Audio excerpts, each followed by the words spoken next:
आईसारखं दैवत या जगाच्या पाठीवरती नाही बा. नाही, मला सांगा, आई अगोदर का लेकरू अगोदर? हो, आई अगोदर सुरेशराव का लेकरू अगोदर? आई अगोदर का लेकरू अगोदर? आई अगोदर. बरोबर, सगळ्यांचं उत्तर आई. सगळेजण आई म्हणतायत. उत्तर चुकीच आहे. अगोदर आई नाही, लेकरूच नाही तर ती आई कसली? खर तर लेकराने आईला जन्माला घातलेला आहे.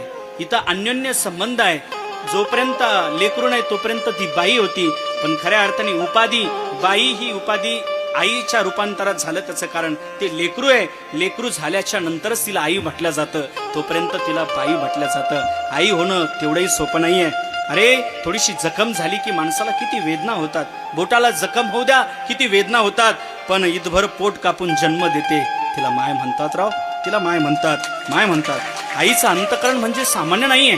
ज्यावेळेस ऑपरेशन सेशनमध्ये, थिएटरमध्ये डॉक्टर साहेब बाहेर येतात, वेटिंग हॉलमध्ये सगळी नातेवाईक बसलेली असतात. मुलाची मान अडकलेली आहे. एक तर बाळ वाचेल किंवा आई वाचेल, काय निर्णय आहे? त्यावेळेस नातेवाईक म्हणतात, अरे बाळाला जाऊ द्या हो, पण आईला वाचवा. डॉक्टर साहेब मध्ये येतात, बाळ पाहिजे का तुम्ही पाहिजे? त्यावेळेस आई म्हणते, मी मेले तरी चालेल, पण माझ्या लेकराला वाचवा, वाचवा. जन्माला येण्याच्या अगोदरच एवढी जीवापाड प्रेम करते, तिला माय म्हणतात. राव, तिच्यासारखं दैवत नाही.